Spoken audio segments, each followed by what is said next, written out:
In the quiet hills of Fairview, Colorado, there was a cul-de-sac where porches were draped in wind chimes, mailboxes leaned slightly from years of friendly bumps, and the loudest sound after sundown was usually the coo of mourning doves or the rustle of tall grass brushing against cedar fences. It was a town that wore its calm like a second skin, so convincingly, it made you forget that evil sometimes prefers silence. At 3:03 a.m. on March 14th, the stillness cracked. The Archer residence stood at the very edge of the development, backlit by distant mountain silhouettes and shielded by a line of evergreens. It was a modest house, not fancy, not grand, but it had been paid for with years of sacrifice, and every inch of it was known to Samuel Archer. A former Green Beret with a 21-year career buried under layers of discipline, scars, and operations too classified to name, Sam was the type of man who didn't just retire. He recalibrated. To the neighbors, he was the guy who always helped string Christmas lights without being asked. To his son Tyler, he was just dad, obsessed with overwatering the garden, always polishing the mailbox post, and never sitting with his back to any door. That night, Tyler had dozed off mid-movie, earbuds still glowing faint blue. Sam had just finished his second security loop, walking the perimeter of the house, double-checking that each window was locked, each sensor armed. Not out of paranoia, out of habit. Old ones. Ones that had kept him alive long after training was done. The breeze outside was cool, the kind that whispered of spring's approach. The scent of pine mixed with the faintest trace of gun oil still lingering from earlier that day. Sam had cleaned his gear, not for use, but because some rituals you never drop. And then it happened. A metallic tick. Faint. Precise. Not wind. Not squirrels. A door latch being tested. His eyes opened before the noise finished registering. His feet hit the hardwood soundlessly. There was no rush. No panic. Only the ancient hum of instinct calling his body to its familiar role. He moved through the dark like memory. Past the family photos, past the brass hook where Tyler's keys hung crookedly. The case was where it always was, camouflaged behind holiday storage in the hallway cabinet. Biometric lock. Click. Inside, the weapon he hadn't needed in nearly a decade. A Remington 870, modified for home defense. Sleek. Heavy. Ready. Sam didn't wake Tyler. He had trained him, sure, basic protocols, emergency drills, but nothing could prepare a teenager for this. Better to keep him unaware. At least for now. At the front of the house, two silhouettes waited under the dull amber glow of a motion sensor. They wore matching black tactical vests. Their stance was calm, methodical. One lifted something, a clipboard perhaps, or something meant to resemble one. Then came the voice. HOA compliance check. Mandatory inspection. The words were rehearsed, delivered with bureaucratic precision. Too polished. Too late in the night.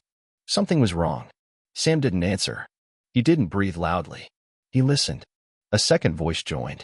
We've got a resident ignoring a formal citation. Proceed with breach if non-compliant. The next sound was the deadbolt cracking under pressure. In that moment, everything narrowed. The hallway shrunk. The world compressed into milliseconds of decision. Sam stepped sideways, just beyond the doorway's sightline. The shotgun rested low in his grip, angled, not raised. Not yet. Then the door flew open. The first man stepped inside, his boots landing heavy on hardwood, eyes sweeping the living room like he expected to find confusion and surrender. Instead, he found the man who built that house watching him from the shadows, every muscle already coiled. One more step, and you'll never take another, Sam said, flat, calm, lethal. The man twitched. A hand moved. Sam didn't wait. The thunder that followed shattered the night. The second intruder never crossed the threshold. He turned and vanished into the dark like a deer caught mid-sprint, crashing through bushes as he escaped into the neighbor's yard. Inside, Tyler bolted upright, yanking his earbuds free as the echo died. His heart pounded. The air felt like it had been sucked out of the room. For a moment, the house felt like it didn't know what it was anymore, no longer a home, but a battlefield. Sam exhaled, his breathing steady, his voice cold and controlled. Call 911. Now. Tyler stared at him from the hallway, eyes wide. Sam didn't shout. He didn't comfort. He secured. He locked. He checked corners. The man on the floor, mid-30s, wounded but alive, groaned, shifting slightly. Sam gave him nothing. Not sympathy. Not rage. Just vigilance. When the police arrived minutes later, their sirens flared across the cul-de-sac like a harsh red and blue sunrise. Sam had already placed the shotgun on the kitchen table, unloaded, action open, pointed away. It didn't matter. They still yelled, still cuffed him, still ordered him to his knees like the criminal. Tyler watched, numb, confused, angry, not at the police, at the world. Because for the first time, he saw that doing the right thing sometimes meant being treated like you weren't.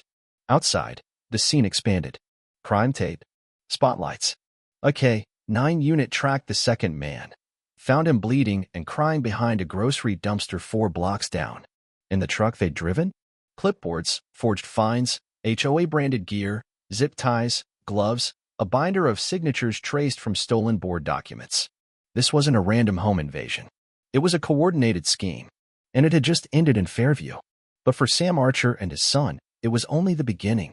The day after the break-in, the town of Fairview didn't wake up, it jolted. News didn't travel in whispers here. It roared. By sunrise, the local sheriff's station had fielded over 100 calls. The neighborhood group chat exploded in pings, rumors, and blurry photos. And at the end of Cedar Ridge Lane, a patch of trampled soil and splintered trim marked the exact spot where safety had been tested and exposed. Sam Archer stood on his front porch just after 6 a.m., coffee in one hand, eyes scanning the street. But it wasn't the usual sip-and sigh of a quiet morning. He wasn't admiring dew on the grass or birdsong from the spruce trees. He was measuring movement, angles, behavior, the way neighbors peered too long from behind their curtains, the way the jogger across the street broke pace when she passed his house, pretending to retie her shoes but stealing glances at the door where the fake HOA had tried to force entry. Tyler hadn't spoken much since it happened. The boy was 16 but suddenly felt older, like he'd aged in hours. He sat curled in the corner of the living room, hoodie up, phone untouched, staring out the window not for distraction, but as if waiting for a threat to reappear. Because that's what trauma did. It made you flinch at normal. Sam didn't lecture. He didn't say things like, "You're safe now," or "It's over." He knew better. He'd said those words to men in uniform, bleeding and broken in desert compounds, and seen how meaningless they were. Instead, he gave Tyler space, but not distance. Proximity without pressure. By noon, it was no longer a local story. The town paper had been scooped by a regional TV station out of Boulder. A crime reporter set up shop across the street, broadcasting live from the tailgate of her SUV, while sound techs rigged a mic boom to capture the house as a backdrop. Sam ignored them. He had nothing to say to an audience chasing clicks. But the system? That he respected, that he cooperated with. By mid-afternoon, detectives from the State Bureau arrived. Not uniforms. These were plainclothes types, the kind who shook hands with slow weight and talked in controlled tones. They brought evidence bags, legal pads, and a laptop loaded with surveillance clips pulled from nearby homes. One neighbor's Ring camera had caught the intruders casing the street 2 days earlier. Another had footage of them parking the night of the attack. No headlights. Engine killed before rolling to a stop. The investigation unraveled quickly. Mark Jensen and Derek Reed weren't amateurs. They were professionals in the worst sense. Con men who'd learned that authority, when faked just right, could open more doors than a crowbar ever could. Their operation spanned 3 counties. Their tactics were military in rhythm, legal in appearance, and designed to exploit trust. They had preyed on the middle-class illusion of safety, the uniformed enforcement, the tidy penalties, the lingo of housing codes. Most people didn't question a badge if it came with a clipboard. They didn't ask for warrants when confronted with fines. And these men knew that. But they picked the wrong house. That evening, Tyler finally spoke. "Did you know?" he asked from the hallway, voice soft. Sam turned from the window. "Know what?" "That they weren't real." The second they knocked. Sam didn't nod, didn't dramatize. He answered like a man filing a report. The timing was wrong. The voice didn't match the posture. Too smooth. Too rehearsed. Real authority stumbles sometimes. Fakes have to rehearse. Tyler blinked. "That's weird." "It's true," Sam said. "When you've worked with real people under pressure, you know what hesitation looks like." They didn't have it. That's what made it off. The silence that followed wasn't heavy. It was processing. Later, Sam sat alone in the garage. The door was half open, lights spilling out into the driveway where the patchy lawn began. In front of him sat the box, his old footlocker from service. Not the one that held medals or uniforms. The other one. The one marked tools and training. He opened it slowly, like unsealing a part of himself he hadn't needed in years. Inside were laminated cards, color-coded threat assessments, old field guides annotated with handwritten margin notes, tactical diagrams, drills, and a copy of Principles of Situational Awareness, a book he'd once made every rookie in his unit read. He didn't need the contents, but Tyler might. The next morning, Sam said something he hadn't said in years. "Come with me." Tyler looked up from his cereal. "Where?" "The range." He almost choked. "Seriously?" Sam didn't smile. "Seriously." They didn't speak much on the drive. Tyler stared out the window, the mountain range rising behind the town like silent sentinels. When they arrived, the range was empty except for an old station wagon with a cracked windshield and a sign taped to the inside. "Member since '99, be nice to her, she still runs." Sam laid out the basics. Not just firearms, posture, breath, decision-making. He showed Tyler how to identify shadows and corners, how to keep a threat in view without escalating. It wasn't combat training. It was presence. "You don't fight because you want to," Sam said at one point. "You fight because it's your last card, and the alternative is letting someone else write your ending." Tyler didn't ask many questions. He just watched, absorbed. On the drive back, they passed the street where the second intruder had run. Police tape was gone. The grass had already started growing back. "Is it over now?" Tyler asked, almost afraid to know the answer. Sam took a breath. "For us? Maybe. But someone else will answer that knock someday." Tyler didn't respond, but his jaw clenched slightly, like he was storing something. Maybe not courage, but readiness. That weekend, a quiet ceremony was held for the officers who responded.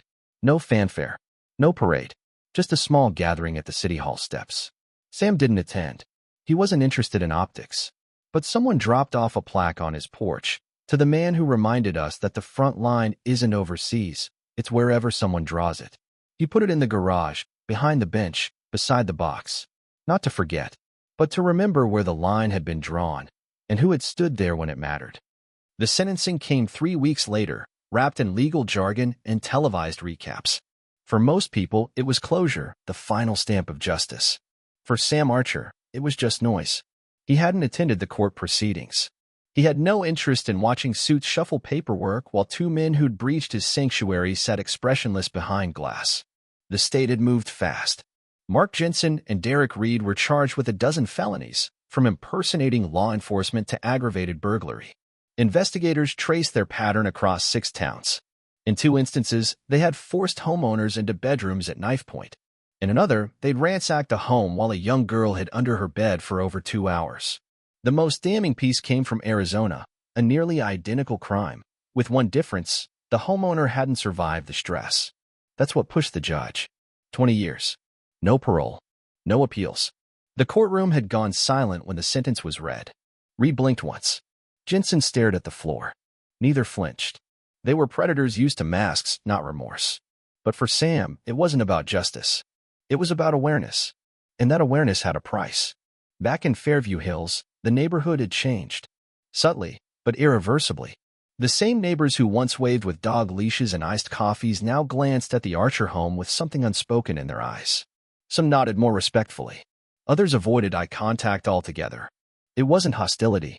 It was reverence or fear. Maybe both. Security cameras had sprouted like mushrooms after rain. Ring doorbells. Floodlights. Window decals warning of monitoring systems that most people never would have installed 6 months ago. Block parties disappeared.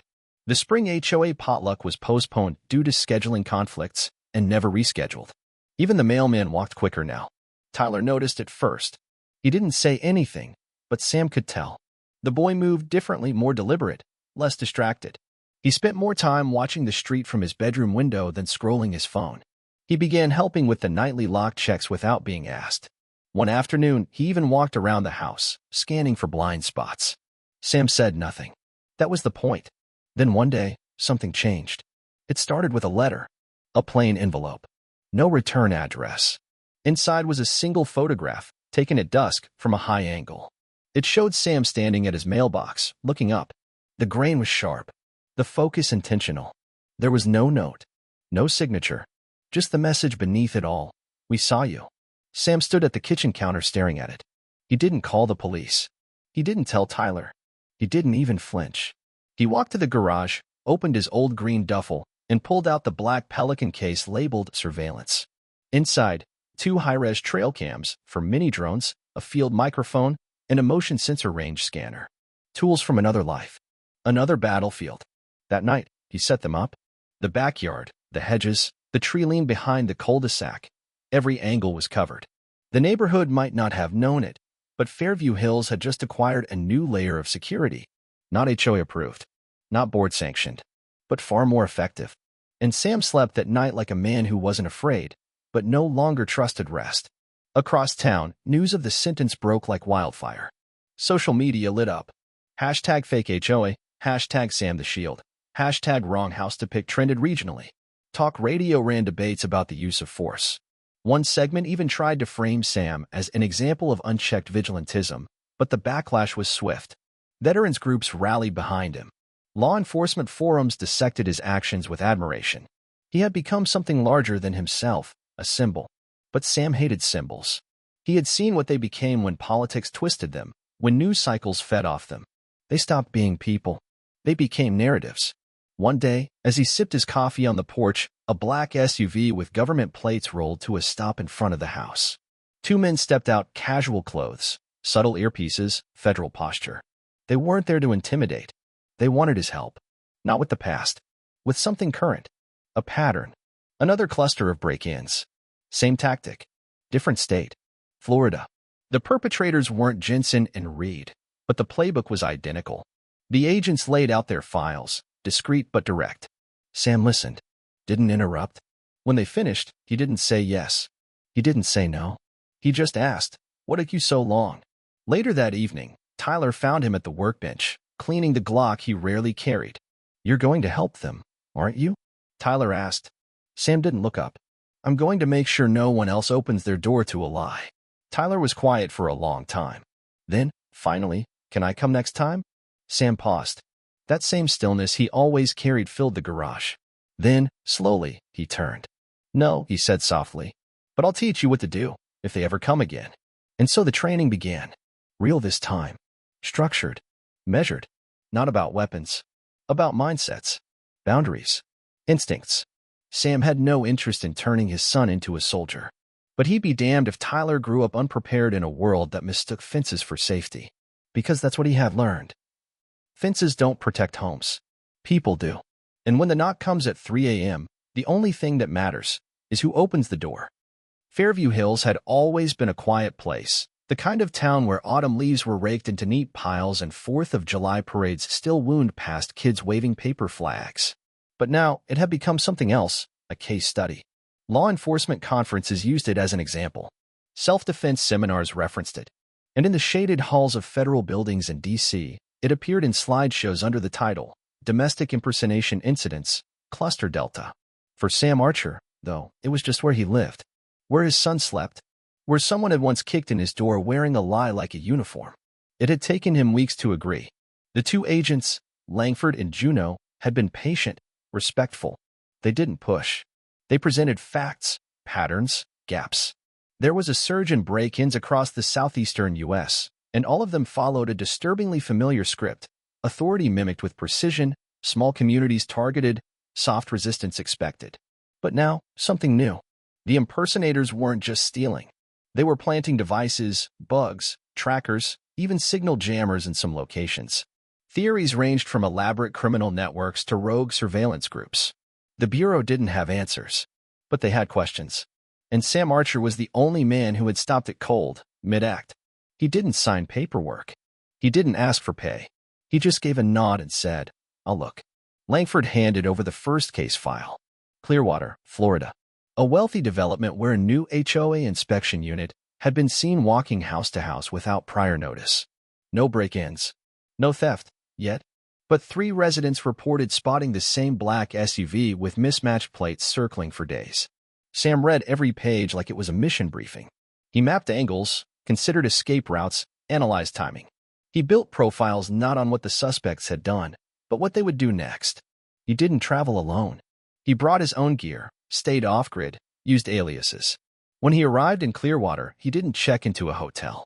He parked 2 blocks outside the neighborhood in a rented van retrofitted with surveillance tech. Inside, he set up a base the size of a closet, but it was enough. 3 days later, he saw them. They wore blue polo shirts, badges on lanyards, clipboards, identical smiles. The pattern was intact. He recorded everything.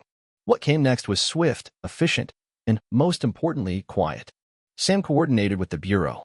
They moved in at night, arresting the suspects just before they breached a side gate leading to a widow's home. Their duffel bags were filled with wireless transmitters and forged HOA forms. Sam didn't celebrate. He went home, back to Fairview, where Tyler had started asking deeper questions. Not just about training or what to do in a crisis, but about trust, society, and where the line was between peacekeeping and paranoia. One night, as they stood in the garage checking emergency kits, Tyler asked, "Why do you keep going back out there?" Sam answered without looking up, "Because no one else is watching the way they need to." "But doesn't it feel endless?" Sam paused, then finally looked at his son. "It is. That's why most people stop." Tyler swallowed, understanding more than he wanted to. It was around that time that neighbors began quietly reaching out, one by one. First, it was a couple who'd noticed a drone hovering near their chimney. Then, a single mother down the block whose backyard gate had been tampered with. No one had evidence, just instincts. But in a world where HOA notices could be fake and IDs could be forged, instincts started matching again. Sam didn't wave off their concerns. He built a network. Not formal, not official, but a line of communication, a chain of awareness. He showed them how to check for tampered locks, identify tracking stickers on packages, scan for unauthorized signal devices. Fairview Hills became more than a neighborhood. It became a perimeter, and Sam was its unofficial guardian. But as he built his watchtower higher, Tyler watched something else. The toll? His father no longer sat long at dinner. He didn't linger on the porch swing or crack jokes while fixing the gutter. His movements grew sharper, more mechanical. His silences heavier, like he was always one headline away from loading up again. Then, one night, it happened again. 3:08 a.m. A knock. 3 firm raps. Not aggressive, not timid, just enough to stir memory. Sam was already awake. He moved to the hallway like a shadow and waited. But this time, it wasn't imposters. It was Agent Juno. She stood alone, flashlight clipped to her shoulder, holding a folder that looked heavier than its weight allowed. "This isn't about an HOA crew," she said, voice low. Sam didn't invite her in. He just nodded for her to speak. "There's chatter about a new group. Smarter. Using HOA tactics but tied to deeper networks. Not thieves. Not just fake inspectors. We think this one's political. Maybe even foreign-backed. They're testing reactions. Mapping weaknesses in suburban response protocols." Sam didn't flinch. "And you want me to do what? Teach another seminar?" "No," Juno said. "We want you to help predict the next town. Before they knock." That was the moment Sam understood. The war had changed uniforms again. This wasn't about one neighborhood anymore. It was a nationwide breach, and the front door had never been more vulnerable. The sun set differently the night it all returned, slower somehow, as if the sky itself sensed the weight of what was coming. In Fairview Hills, the quiet had been reshaped into something deceptive. Lawns were trimmed. Porches were swept. But beneath the mulch and siding, every home had grown wary. The neighborhood no longer operated on the ease of familiarity. It functioned like a base under siege, with every doorbell cam blinking like a nervous eyelid and every neighbor carrying a quiet question. What if it happens again? Sam Archer stood on his back deck as the shadows stretched across the yard, arms crossed, eyes scanning the tree lane. Tyler was inside finishing his geometry homework, the only sound in the house the gentle hum of the fridge. It had been 6 days since Agent Juno delivered the warning about a deeper, more organized threat, 6 days of late-night calls, encrypted emails, and footage analysis. They called it Operation Showdown now, a network exploiting false authority to test response times, sow fear, and track civilian reactions. Not theft, not property crime, intelligence gathering. And according to the Bureau, Fairview Hills was the next control point. They didn't say why, but Sam already knew. It wasn't random. It was a message. "You stopped us once. Let's see if you can stop us again." At 2:56 a.m., it began. No knock this time. Just a power flicker. The kind you'd ignore on any other night. A blink. A hiccup. But Sam had rigged the circuit sensors to log every anomaly. This one wasn't on the grid. Manual disruption. Then came the signal interference. His internal Wi-Fi mesh went blind for 6 seconds. Just long enough to sever the live feed between his motion cameras and the mobile relay in his garage. That's when he knew they were already on the property. He moved. Not fast. Calculated. He bypassed the interior lights, switched to the thermal lens in the hallway, and keyed a silent alert to the agent embedded 2 blocks over. The system was faster than speech. 1 keystroke, code S, 3 contacts. Outside, the rain began. A light drizzle. Enough to mute footsteps. Enough to smother the crunch of leaves. Sam moved to Tyler's room and opened the door gently. Up. Now, he whispered. Tyler blinked, then sat upright, already reaching for the emergency pouch beneath his bed. They didn't have time to wonder. Only act. Sam moved Tyler into the secured inner hallway, a blind corridor with no windows and reinforced walls. He handed him the panic device. 1 press, and help would come. But help would be slow. Sam knew that. Because this wasn't a burglary. This was a test of thresholds. One of the figures outside crossed into the sensor perimeter. Sam tracked him with the precision of muscle memory. Through the front window, a silhouette, broad, hooded, wearing a vest with Municipal Enforcement Division stitched in dull yellow. Not real. Not sanctioned. Just real enough to make someone hesitate. Sam didn't. The door crashed inward. Not shattered, jammed with a hydraulic breacher, same kind used in field ops. This wasn't amateur hour. They'd studied his home, mapped it, knew where his blind spots were almost. Almost. Because they hadn't expected the tripwire. The moment the door swung past 20 degrees, it triggered the flash cell, non-lethal, but blinding. The first man fell back with a grunt, clutching his eyes, disoriented. Sam moved like water, silent, forceful, unstoppable. The second figure breached behind him, but Sam was already at the angle, using the cover of the hallway to leverage the taser baton. 1 swift strike to the ribs. The man went down hard. The third stayed outside. Smart. Sam called out. Not another step. This ends now. No answer. Just rain and breath. Then the figure spoke. You're not on a battlefield anymore, Archer. This isn't your war. Sam's voice was low. I see. No. It's my home. That makes it mine. Tyler watched it all from the monitor screen linked to the hallway camera system. His hands shook, not from fear, but from the realization that his father wasn't defending them anymore. He was challenging them, holding the line, and daring them to cross it. The standoff didn't last long. Agent Juno's backup team swept in 6 minutes later, lights off, thermal on. The third figure fled into the woods, caught 50 yards out by a K-9 unit. No gunfire. No casualties. But the message was delivered on both sides. This wasn't over. In the days that followed, everything felt slower. The local news barely touched the story. Official reports labeled it as an attempted unauthorized entry by unknown parties. But Tyler knew better. So did Sam. The threat hadn't retreated. It had adjusted. There were no victory parades. No headlines. But within the house, something fundamental had changed. Tyler began his own routine. He ran the perimeter checks when Sam didn't ask. He scanned unknown vehicles. He started learning, not out of fear, but out of conviction. One evening, Sam found him in the garage assembling a portable scanner. You planning on joining the bureau? Sam asked, only half teasing. Tyler looked up, face steady. No, but someone has to be ready when they fail. Sam didn't answer. He just nodded. A month later, Sam received a sealed envelope marked "Do Not Copy." Inside, a single document, a request for private consultancy, a role, one he'd refused before. This time, he didn't. Because the war hadn't ended. It had evolved. And so had he.